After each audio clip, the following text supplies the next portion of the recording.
안녕하세요. 저는 30대 남성입니다. 100세 시대인 요즘 세상에 아직 3분의 1밖에 살지 않은 짧은 인생입니다만, 진짜 치열하게 살았고, 진짜 열심히 살았고, 진짜 바닥 인생까지 겪어봤습니다. 좀 웃기죠? 고작 30대가 얼마나 고생했으면 했다고 이렇게 말하나? 그런데요, 저 정말 인생 굴곡이 컸던 사람입니다. 한번 제 이야기를 들어보시겠어요? 어렸을 때 저희 집은 정말 가난했습니다. 저는 형제가 저랑 여동생 이렇게 둘인데 부모님까지 네 식구가 작은 부엌 겸 거실에 방 하나 딸린 집에서 살았습니다. 그것도 하루 종일 빛도 거의 안 들어오는 반지하에서 살았습니다. 환한 대낮에도 집에 불 끄면 깜깜한 밤처럼 어두웠을 정도였습니다. 집에 벌레도 엄청 많았습니다. 개미, 바퀴벌레는 기본이었고 거미도 있고 비 오는 날이면 더 많았습니다. 어렸을 때는 다른 사람 집에 가본 적이 없으니까 다 그러고 사는 줄 알았습니다. 주거 환경뿐만 아니라 밥도 마찬가지였습니다. 집에서 밥 먹을 때 주로 밥에 김이랑 콩나물 무침 이 정도였거든요. 달걀 후라이도 어쩌다가 한 번 먹었고 고기는 보통 일주일에 한 번, 생선, 불고기는 저랑 동생 생일날에 먹어봤었습니다. 그 불고기가 너무 맛있어서 어머니한테 맨날 이런 거 먹고 싶다고 하고 싶었는데 어머니랑 아버지는 고기 한 점도 못 드시는 거 보고 뗐으면 안 되겠다고 생각했습니다. 고작 7살 때였는데 말이죠. 사람들이 보통 고기는 잘 못 먹고 다 이렇게 김에 콩나물 정도만 먹는 줄 알았습니다. 심지어 저 유치원도 안 다녔거든요. 동생은 저 초등학교 다닐 때 동생 7살 때 유치원 갔고요. 그러니까 남이 해준 밥을 먹을 일이 없으니 이게 당연한 줄 알고 살았던 거죠. 그런데 초등학생이 되고 알았습니다. 저희 집이 진짜 가난하다는 것을요. 초등학교 가니까 다른 애들은 맨날 옷을 새로운 걸 입더라고요. 저는 옷이 몇 개 없어서 같은 옷 돌려서 입었는데 친구들, 특히 여자애들이 맨날 새로운 치마나 새로운 원피스 입었다고 자랑할 때마다 충격적이었습니다. 또 필기구나 가방들도 모두 새 거였습니다. 저는 어머니가 어디서 받아왔다면서 얼마 안 쓴 거, 좋은 거라면서 저는 진짜 복 받았다고 하셨거든요. 그래서 그렇게 믿었는데 다른 애들은 당연하게 새 가방에 새 필통, 새 필기구를 가지고 다녔습니다. 그리고 제가 초등학교 저학년 때까지 저희 학교는 도시락을 싸서 다녔는데 그 도시락이 가장 큰 충격이었습니다. 소세지, 불고기, 달걀을 아무렇지 않게 맨날 싸우는 친구들을 보면서 너무 신기하기도 하고 부럽기도 하고 속상하기도 했습니다. 나는 왜 저런 맛있는 것들을 못 먹는 걸까? 신세 한탄도 해보았고요. 그러다 친구 집에 놀러 가게 되었는데 그때 아파트라는 곳을 처음 가봤습니다. 그런데 진짜 우아 소리가 나왔습니다. 처음에 친구가 자기 집 놀러 가자고 했을 때 저 포함 애들이 한 5명은 간다고 했거든요. 얘네들을 다 데리고 어떻게 집에 들어간다는 거지 했는데 5명이 다 들어가고도 남는 집이 있다는 것을 그때 처음 알게 되었습니다. 화장실이 2개나 있는 것도 너무 신기했고 자기 방, 자기 침대가 있다는 사실이 정말 놀라웠습니다. 우리 집도 이렇게 부자면 좋겠다고 생각했죠. 그런데 하늘에서 제 소원을 들어줬나 봅니다.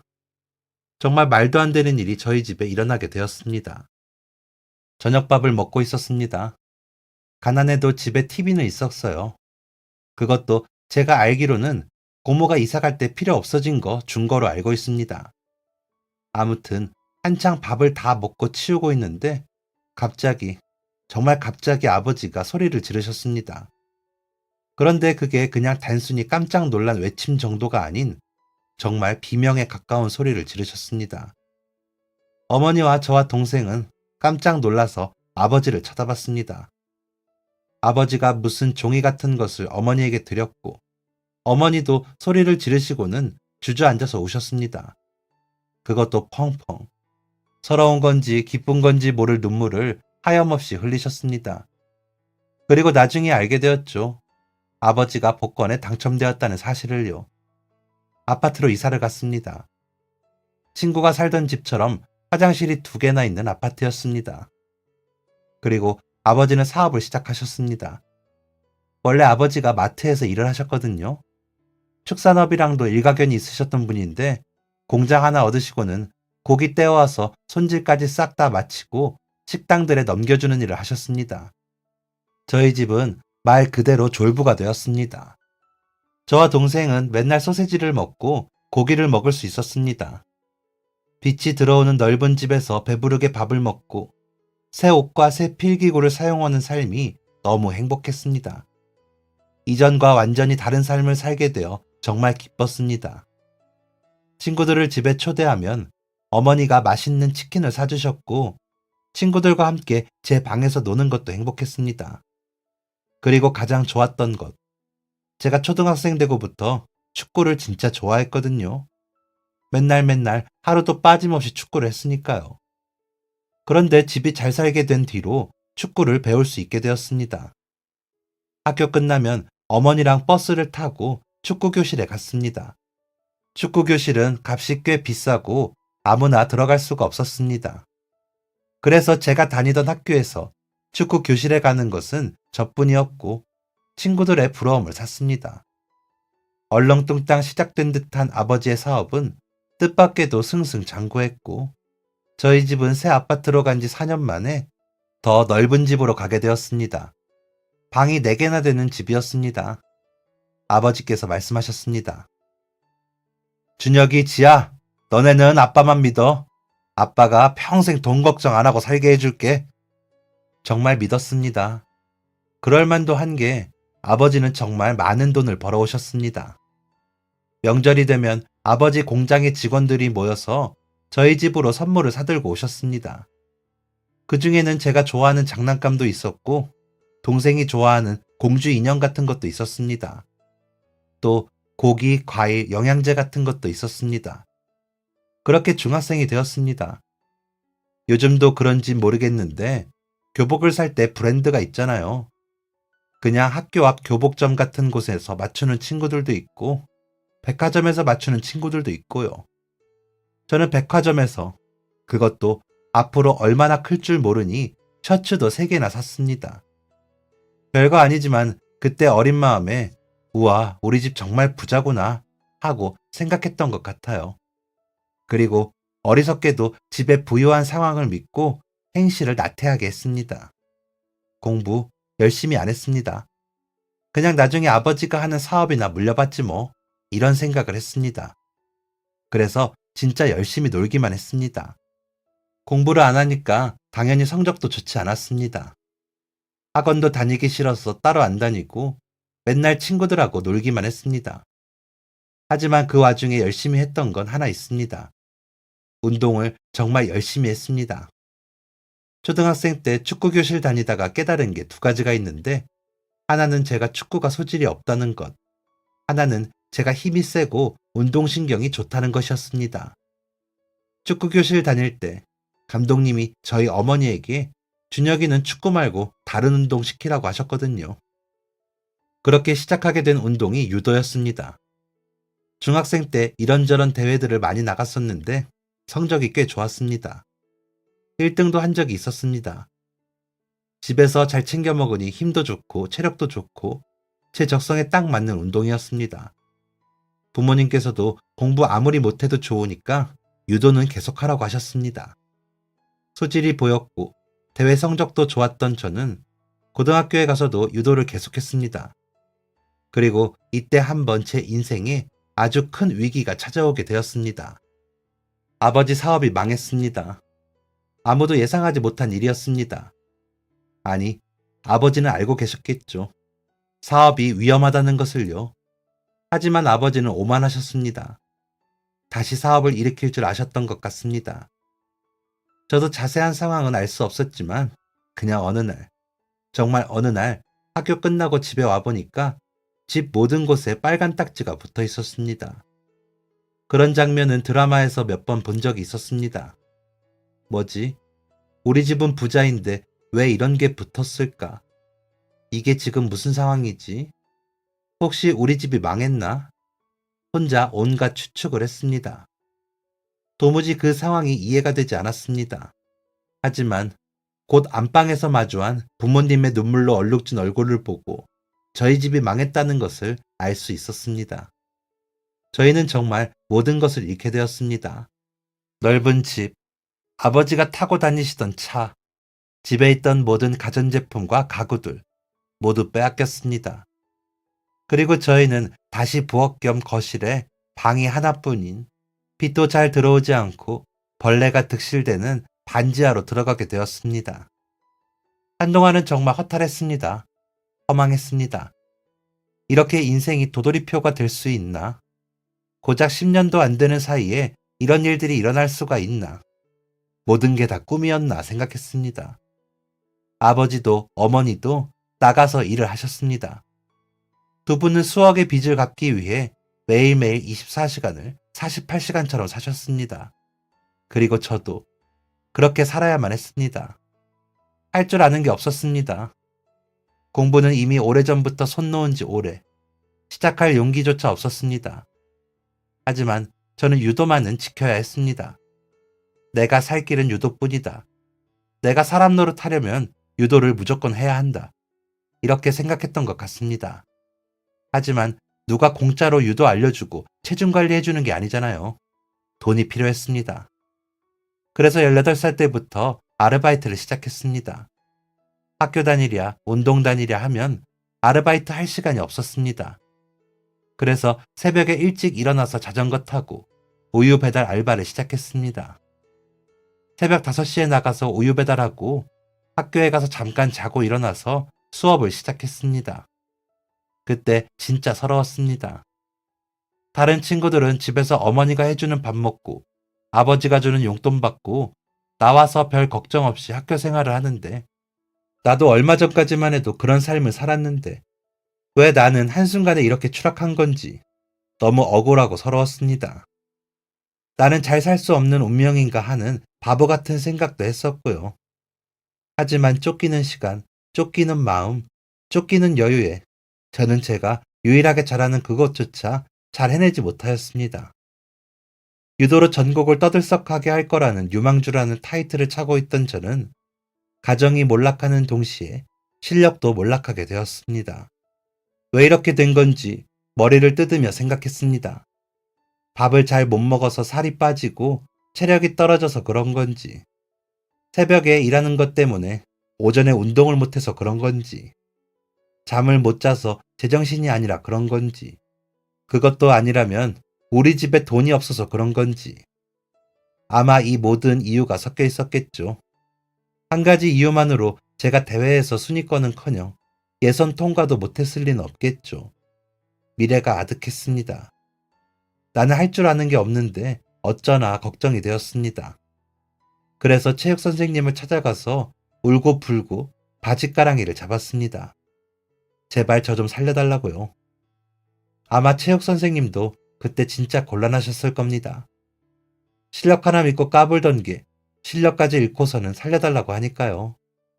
그런데 진짜 존경스럽게도 체육 선생님이 제 마음을 잡아주셨습니다. 정신 똑바로 차리고 뭐가 되었든지 아침 6시에 나와서 운동하라고, 아니면 인생 끝난다고 생각하라고요. 바로 우유 배달은 그만뒀습니다. 그때가 고등학교 3학년 입학하기 한 달 전 겨울이었습니다. 졸업 1년 남았는데 얼마나 무서웠겠어요. 아르바이트고 뭐고 시키는 대로 해야 했습니다. 그리고 체육 선생님과 특훈을 하며 1년 동안 대회를 다 찾아서 다녔습니다.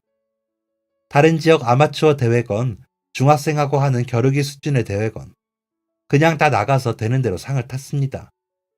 진짜 내가 지금 뭐 하고 있는 건가? 정신을 못 차릴 정도로 시합 나가고 끝나면 또 바로 시합 준비, 또 시합, 또 준비를 반복했습니다. 그 결과 저는 4년제 대학교에 특기생으로 갈 수 있었습니다. 장학금도 나왔습니다. 이 큰 덩치에 저 그날 어머니 아버지 품에서 펑펑 울었습니다. 부모님도 정말 많이 우셨습니다.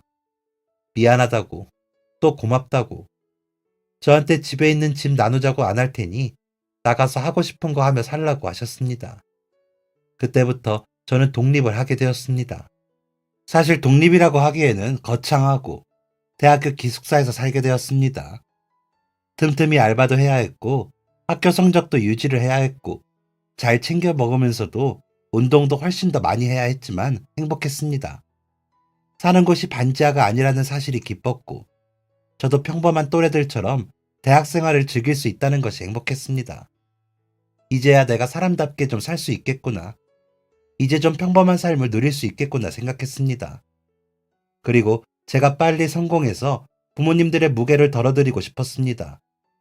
많은 빚을 빨리 갚고 그 반지하에서도 나오게 해드리고 동생도 제가 책임지고 공부시키고 싶었습니다. 하지만 인생이라는 것이 그렇게 호락호락하지 않더라고요. 대학교 2학년 때였습니다. 국가대표 대회를 준비하고 있었습니다. 이번에는 무조건 된다. 이번에는 진짜 꼭 된다. 주변에서도 무조건 될 거라며 긴장하지 말고 하던 대로 하라고 응원해 주었습니다. 하지만 시합을 일주일 남긴 어느 날 저는 교통사고를 당하게 되었습니다. 훈련 끝나고 딱 3시간만 학교 근처 치킨집에서 일을 했습니다. 대학생들 술 엄청 먹잖아요. 새벽 2시가 마감인 가게였는데 그때까지도 아주 주구장창 먹습니다. 사장님께서 저처럼 덩치 큰 사람 하나 있으면 가게에서 사고 치는 사람도 없고 술 취한 사람들 잘 내보내줄 수 있을 것 같다면서 2시간이든 3시간이든 좋으니까 같이 해보자고 하셨거든요.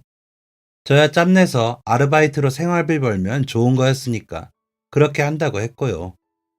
시합 얼마 안 남았을 때라 아르바이트 못 나간다고 했는데 그때 무슨 동아리였는지 어떤 과였는지 단체로 몰려가서 술을 먹었었나 봅니다. 12시에 도착했는데 아수라장이더라고요. 서빙하고 정리하느라 시간이 훌쩍 지났습니다. 그런데 다들 어찌나 취했는지 2시가 다 되었는데도 갈 생각들을 안 하더라고요. 결국 저랑 안 취한 일행 몇 명이랑 한 명 한 명 부축해서 가게 밖으로 내보냈습니다. 겨우 다 내보내고 밖으로 나와봤는데 취한 몇 명이 저한테 시비를 걸더라고요. 재밌게 놀고 있는데 왜 그러냐면서요. 영업 마감이라고 정중하게 얘기를 하는데도 듣지를 않고 욕을 하면서 뭐라고 하더니 손찌검까지 하더라고요. 주변에서 그나마 멀쩡한 사람들이 말리는데도 남자 셋이서 계속 시비를 걸어댔습니다. 그런데 운동하는 사람이면 밖에서 싸우지 말라고 하잖아요. 체급 차이도 있고 싸울 수 있고 없고가 다른데 일반인 상대로 힘쓰면 안 된다고요. 그리고 나중에 분명 말이 나오기도 할 테고요. 그래서 꾹꾹 참으면서 하지 말라고 막기만 했습니다. 더군다나 술 취한 사람들 상대로 싸우기도 뭐하고요. 그런데 제가 덩치는 큰데 가만히 막기만 하니까 우스워 보였나 보더라고요. 행동이 점점 과격해졌습니다. 저를 공격하는 사람, 말리는 사람, 구경하는 사람, 좁은 인도에 수많은 인파에 둘러싸였고 가뜩이나 고된 훈련으로 피곤한 저는 빨리 이 상황을 끝내버리고 싶은 마음뿐이었습니다. 그렇게 방심한 탓이었을까요? 한 명이 제게 발길질을 했고 저는 그대로 발을 헛디뎌 차도를 굴렀습니다.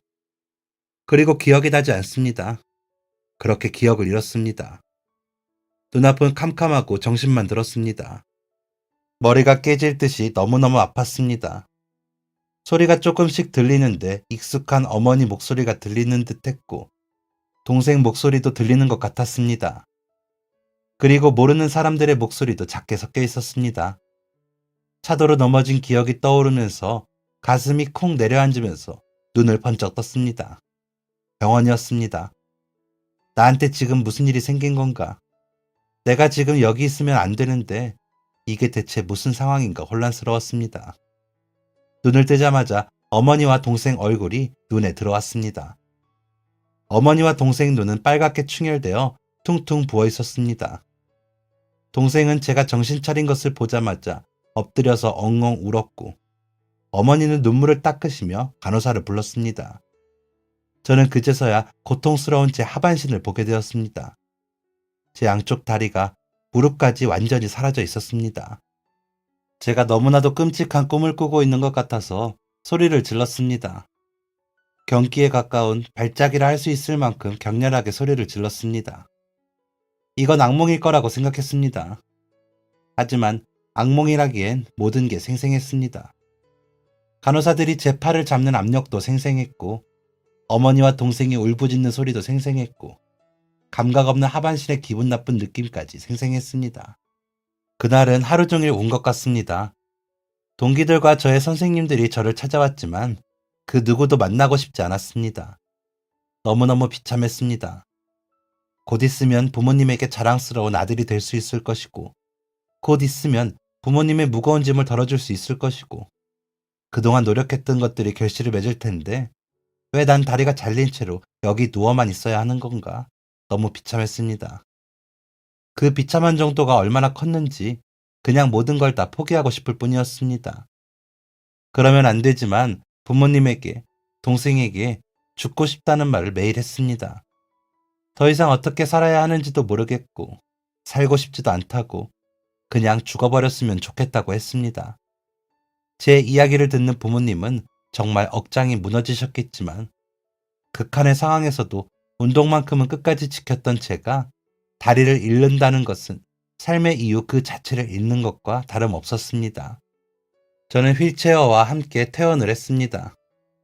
휠체어를 타고 반지하로 들어가는 그 계단 3개를 내려갈 수가 없어서 아버지가 저를 부축해 주셨고 어머니가 휠체어를 들고 내려오셨습니다. 좁은 집에 휠체어를 놓을 곳은 없었습니다. 놓는다고 한들 휠체어 바퀴가 구를 여유가 없었습니다. 결국 휠체어는 집 밖에 두고 저는 양팔로 몸을 질질 끌면서 다녀야 했습니다. 다시 반지하 인생이었습니다. 그리고 이제는 남들과 같은 위치에서 바깥의 창문을 올려다볼 수가 없는 더 낮은 위치에서 한없이 고개를 치켜들어야만 하는 입장이었습니다. 초라해도 그렇게 초라할 수가 없었습니다. 그래서 사실 그냥 죽으려고 했습니다. 가족들이 없는 틈을 타서 안 해본 게 없었습니다. 진짜 이렇게는 못 살 것 같아서 그만 살려고 별걸 다 해봤습니다. 그때마다 초상이라도 난 것처럼 가족들이 눈물 콧물 흘리며 힘들어하기도 했고요. 병원에 간 적도 있었고요. 돌이켜보면 진짜 불효인데 그때는 그런 생각도 못할 만큼 정말 많이 힘들었습니다. 한 반년을 그렇게 중내산해 하다가 나중엔 그냥 포기했습니다. 죽으려고 해도 이 몸뚱이 가지고는 혼자 죽지도 못하겠더라고요. 죽을 결심도 포기하고서는 진짜 무료하게 보냈던 것 같습니다.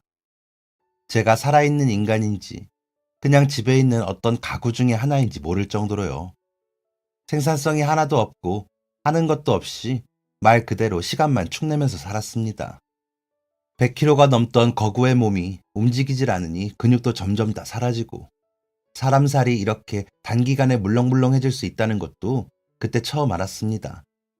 밥을 먹고 싶은 마음도 배부르고 싶다는 의욕도 없어서 그저 살아있을 만큼만 먹었고 살아있는 동물이라면 누구나 할 대소변을 볼 때는 더욱이 제 삶이 비참하게 느껴졌습니다. 다리를 잃고 초반에 몇 달은 부모님의 도움을 받아 변기에 앉았거든요. 그게 뭐라고 비참한가 싶겠지만 그런 일조차 혼자 해낼 수 없다는 사실에 제 자신이 너무 한심하게 느껴졌습니다. 부모님께서 사다 주신 발 디딤대를 손으로 올라가고 엉덩이를 올리고 힘겹게 변기에 올라갈 때마다 비참하다는 생각이 들었죠. 그렇게 무료한 삶을 1년 보낸 것 같네요. 저의 시간은 대학교 2학년 때에 멈춰 있었는데 가족들의 시간은 열심히 흐르고 있었습니다. 동생은 성인이 되어서 취직을 했고 부모님께서는 상황이 조금 여유로워지셔서 반지하에서 1층 빌라로 이사를 갈 수 있었습니다. 부모님께서 제게 잘 됐다며 이제 휠체어 타고 밖에 돌아다닐 수도 있겠다고 하셨습니다. 그때 저는 별로 그럴 마음이 없었는데 말이죠. 하지만 1층으로 이사가고 할 일 없이 시간만 축내던 어느 날 문득 밖에 좀 나가볼까 하는 생각이 들었습니다. 날씨가 너무 좋았거든요. 제가 집에서 무료하게 보내는 동안 컴퓨터 게임을 많이 했었는데 그날따라 게임도 잘 안 풀렸고요. 가족들 도움 없이 혼자 집 앞에 있는 휠체어에 몸을 올리고 나와봤습니다.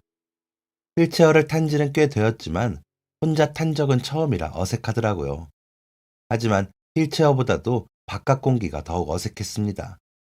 병원에 가는 날이나 부모님의 등살에 못 이겨 억지로 가끔 밖에 나오기는 한다만 혼자서 이런 대낮에 맑은 공기를 맡아보는 것은 처음이었습니다. 어색한 공기와 함께 어색한 휠체어를 끌고 동네를 한 바퀴 돌아보았습니다. 내가 사는 동네가 이렇구나. 이런 사람들이 지나다니는구나. 신기했습니다. 다음 날은 조금 더 멀리 나가보았습니다. 집 근처 지하철역에 가보았습니다. 다들 저를 힐끔거리면서 쳐다보고 불쌍하거나 이상하게 여기면 어쩌나 하고 담요를 두르고 갔는데 거짓말처럼 그 누구도 제게 관심을 주지 않았습니다. 저의 인연은 가만히 멈춰 있었는데 지하철역을 바쁘게 오가는 사람들의 1분 1초는 아주 꽉 차게 흐르고 있었습니다. 지나다니는 사람들을 보면서 갑자기 머리를 꽉 맞은 것 같은 기분이 들었습니다. 진짜 한심한 것은 내가 변기에 혼자 오르지 못하는 것일까? 아니면 무료하게 시간을 축내는 것일까?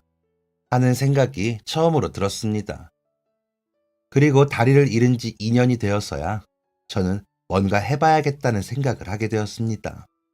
이렇게 하는 것도 없이 살다가는 제 미래가 어떻게 될지 감도 안 잡히더라고요.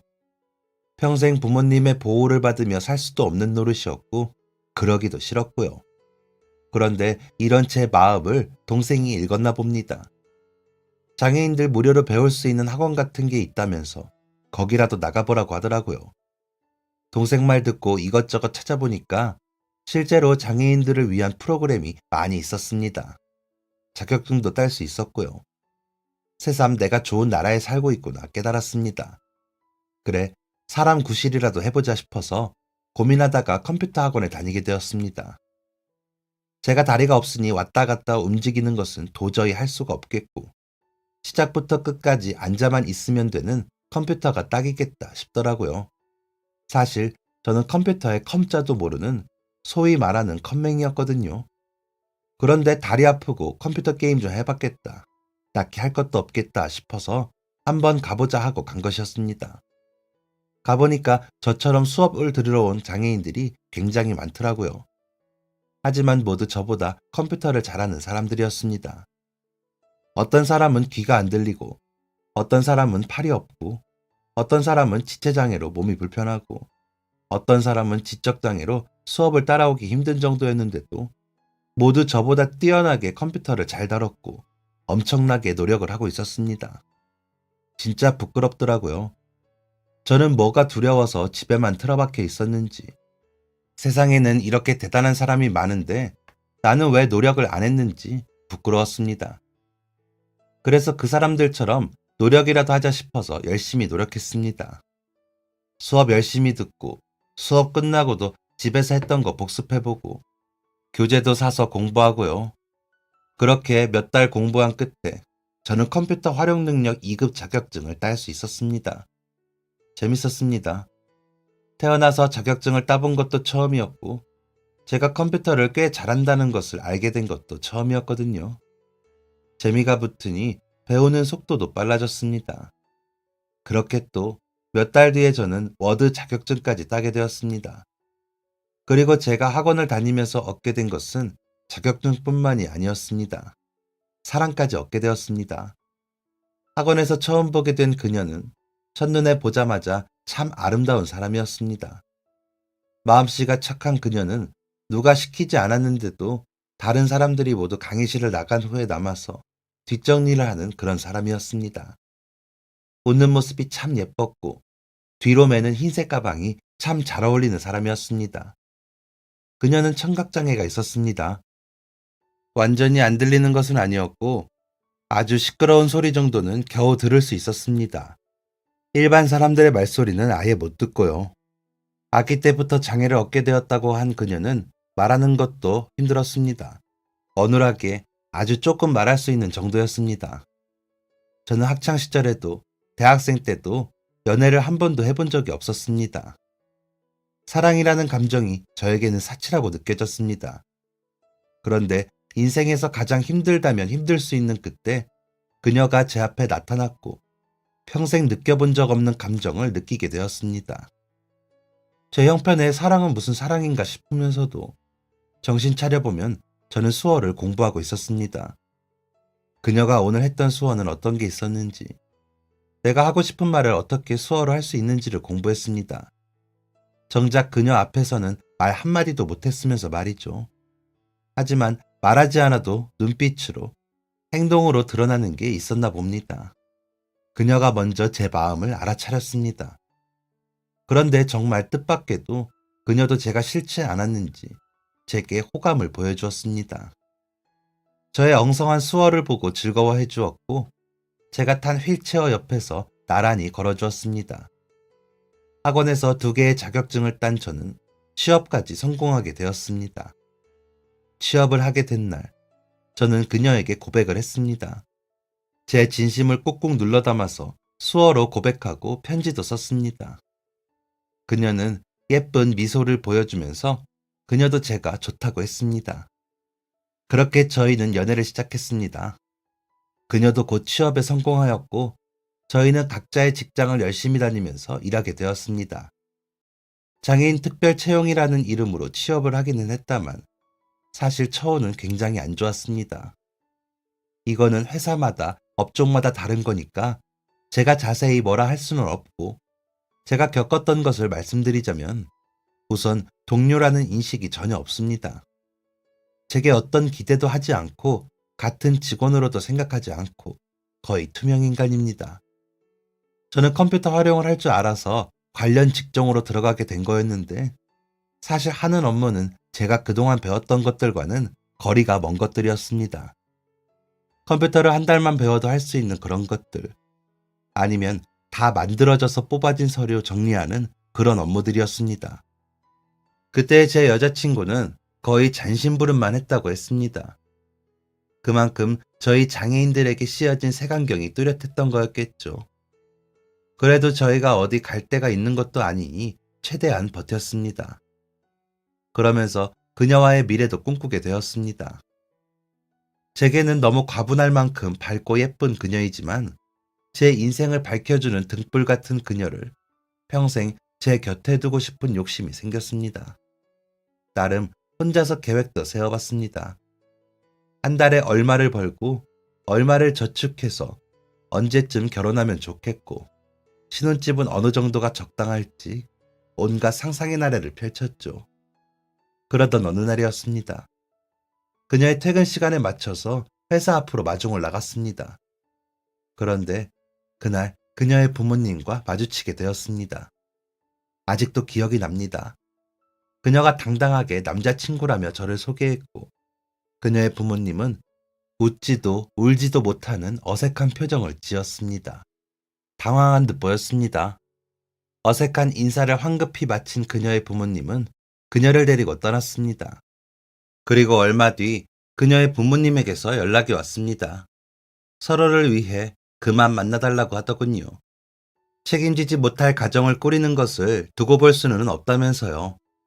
속상했지만 맞는 말이었습니다. 장애인 부부가 결혼을 해서 보통의 사람들처럼 가정을 잘 꾸리는 게 쉽지는 않죠. 만약 아이가 생겼을 때 책임지는 것도 쉽지 않겠죠. 하지만 저 그렇게 쉽게 그녀를 얻을 수 있을 거라 생각하지 않았습니다. 그건 그녀도 마찬가지였고요. 저희는 방 하나짜리의 작은 빌라를 얻었습니다. 그녀의 부모님에게, 저희 부모님에게 당부를 했습니다. 책임질 수 있는 환경을 만들어 올 테니 조금만 기다려 달라고요. 그녀와 저는 그 작은 빌라에 살림을 차렸고, 회사를 출퇴근하면서 집에서 또 다른 일을 시작했습니다. 저희가 배운 컴퓨터를 최대한으로 활용할 수 있는 일을 시작했습니다. 돈이 없으니까 컴퓨터를 중고로 2대 사다 놓고 그것만 들여다보고 있었습니다. 강의도 찾아서 듣고 혼자서 이것저것 해보면서 웹페이지 만드는 일을 시작했습니다. 그러다가 이 일을 부업으로 시작했습니다. 회사는 회사대로 다니고 집에서는 웹페이지 관련해서 개발도 하고 디자인도 하는 부업을 했습니다. 한 1년을 그렇게 살았습니다. 그러면서 아끼기도 진짜 많이 아꼈습니다. 한 푼이라도 더 모으려고 끼니도 간단하게 해결할 때도 많았고, 필요한 것들도 최대한 안 사면서 아끼고 살았습니다. 1년 지났을 때 사업자 등록을 했습니다. 사업장은 우선 집으로 해두고 부업이 본업보다 더 많이 벌게 되면서 제일 먼저 그녀가 회사를 그만두도록 했습니다. 언제까지고 잘하는 일 놔두고 회사에서 커피만 따는 꼴을 볼 수 없었으니까요. 그러다가 작은 빌라에서 시작한 사업이 점점 커지게 되었고, 또 반년이 지났을 때는 저도 회사를 그만두게 되었습니다. 그때부터는 집에서 정말 일만 했던 것 같습니다. 맘 편히 쉬지도 못하고, 바깥에 제대로 놀러 나가지도 못하고, 죽어라 돈만 벌었습니다.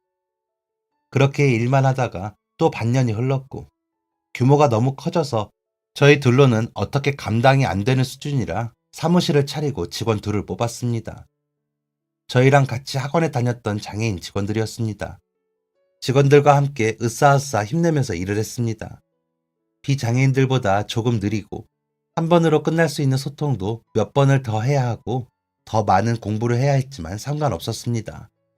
우리는 비장애인들보다 훨씬 더 많이 노력해서 저희가 원하는 결과물을 만들어냈습니다. 그 과정이 아예 쓸모없다고는 생각하지 않습니다. 그리고 누구보다 이 일에 진심이었고 다들 즐거운 마음으로 일을 했습니다. 그러니 회사는 성장할 수밖에 없었습니다. 4명이서 사무실을 쓰기 시작했다가 또 반년쯤 뒤에는 6명이 되었습니다. 모두 장애인들로만 꾸려진 회사였습니다. 그리고 또 1년이 흐르고 총 10명이서 일을 하게 되었습니다. 그리고 그때는 제가 확신이 생겼습니다. 제가 가정을 꾸렸을 때 그 가정을 책임질 수 있겠다는 확신이 말이죠. 그래서 장인 장모님을 찾아갔습니다. 제가 어떻게 사업을 일으켰는지, 앞으로 어떻게 할 계획인지 구체적으로 다 말씀드렸습니다. 한참 고민하시던 두 분도 제가 모든 것을 터놓고 뚜렷한 목표를 말씀드리니까 고개를 끄덕이시더라고요. 그렇게 결혼 허락을 받게 되었습니다. 저희 부모님께도 물론 허락을 받았고요. 이미 충분히 아름다운 사람이지만 세상에서 가장 아름다운 신부로 만들어주기 위해서 그녀와 같이 열심히 드레스도 고르고 촬영 장소도 찾아보며 고민 또 고민을 했습니다. 결혼 준비하면서 많이 부딪히고 싸운다고들 하던데 저는 너무 재밌었습니다. 제가 이런 행복을 누려도 되는 건가 싶기도 하면서 가슴이 두근두근 했거든요. 그렇게 저희가 차근차근 찾아본 것들로 완성된 결혼식이 진행이 되었을 때는 말할 수 없을 만큼 행복했습니다. 결혼식장의 버진로드 위를 힘차게 휠체어를 타고 가는데 제 인생이 주마등처럼 스쳐 지나갔습니다. 학창시절에 기뻤던 기억부터 불행했던 기억까지, 사고당하고 죽으려고 한 순간들까지요. 그리고 그 모든 생각들이 머릿속에 복잡하게 얽혀있는 와중에 사랑하는 아내의 얼굴을 보자마자 생각들이 다 날아가 버렸습니다. 내가 지금까지 살아온 이유는 저 사람 때문이구나 하는 생각이 들었거든요. 그건 정말입니다. 제가 아무리 살려고 노력해서 학원을 다녔다고 한들 그녀가 아니었다면 그만큼 열심히 하지도 않았을 것이고, 만약에 했더라도 지금만큼 행복하진 않았을 겁니다. 또 지금 제 옆에 누워서 자고 있는 제 아들만큼 사랑스러운 존재를 만나지도 못했겠죠. 아들과 아내를 보고 있으면 제가 살아가는 이유를 보고 있는 기분입니다. 제가 살아가는 원동력이기도 하고 삶 자체의 이유이기도 하지요. 참 치열하게도 살았던 지난날이지만 행복했던 순간을 꼽으라면 바로 지금이라고 자신있게 말할 수 있습니다. 제가 책임질 수 있는 사랑하는 가족과 함께하는 것도 행복하고 제가 일군 회사가 있다는 것도 행복합니다. 저는 오랜 시간 학창시절에 노력했던 제 전공과는 전혀 다른 일을 지금 하고 있습니다. 그때는 꿈에도 몰랐습니다. 제가 2다리를 잃고 웹디자인을 하고 있을 줄은. 그런데 지금 장애인 직원들을 20명 정도 둔 사업장을 운영하고 있습니다. 그들과 일하는 것이 정말 즐겁습니다. 정말 모두 솔직하게 이 일에 임하고 최선을 다하고 서로를 배려하고 이해하는 마음들이 너무 귀하게 여겨집니다. 그런 귀한 마음을 가지고 저와 같이 일하는 직원들에게 잘해주려고 항상 노력하고 있습니다. 이 인연들 또한 그냥 이뤄지는 것이 절대 아니라는 것을 알고 있으니까요. 아, 저와 제 아내는 방 하나짜리 빌라에서 2년 전에 아파트로 이사를 했습니다. 아이도 있고 하니 좀 더 편하게 지내기 위해 이사를 했는데 이제는 집안에서도 휠체어를 타고 다닙니다. 아내가 배려해줘서 거실에 소파도 놓지 않고 테이블도 놓지 않았거든요. 그 덕에 실내용 휠체어를 타고 다니는데 그렇게 편할 수가 없습니다. 얼마 전에는 아내가 의족을 맞춰보는 건 어떻겠냐고 제안을 했습니다. 저도 예전부터 생각은 하고 있었지만 비용도 그렇고 적응하는 데 시간도 많이 걸린다고 해서 미루고만 있었거든요. 아내가 어떻게 제 마음을 알고 먼저 얘기를 꺼내주더라고요. 다음 주에 상담받으러 가자고 아내가 예약을 해주었습니다. 저도 아내를 위해서 더 좋은 보청기가 있는지 한번 알아봐야겠네요. 이렇게 저희는 서로의 부족한 부분을 빈틈없이 꽉꽉 채워주면서 살아가고 있습니다. 사실 아직도 가끔 사고 당하던 그날의 기억이 떠오릅니다. 그리고 가끔은 후회도 합니다. 그날 아르바이트를 나가지 않았다면, 가만히 맞고만 있지 않았다면, 대학교를 안 갔다면, 유도를 안 했다면, 그랬다면 지금의 아내와 아들에게 멀쩡한 두 다리가 있는 떳떳한 아빠가 되지 않을까 하고요. 돌이킬 수 없는 과거라는 것은 알지만 그날의 기억이 너무 또렷하고 그날까지 제가 노력했던 것들이 너무 생생해서 가끔은 가슴이 저리네요. 제가 이런 제 마음을 아내에게 고백할 때마다 아내는 말없이 저를 안아줍니다. 그 누구의 탓도 아니라면서 우리는 우리가 살아갈 날만 생각하면 된다면서요. 저 아내 참 잘 만났죠. 제 다리가 되어주고 제 용기가 되어주고 저를 치유해주는 지금의 아내에게 항상 감사합니다. 앞으로도 아내에게 충성을 다할 것이고 제 아들에게 자랑스러운 아빠가 될 것이고 회사와 직원들에게 존경받는 대표가 되려고 노력할 것입니다. 더불어서 우리나라의 수많은 장애인들을 위해서 앞으로 재능 기부도 할 생각이고 장애인들이 더 살기 좋은 나라가 되도록 많은 노력을 할 생각입니다.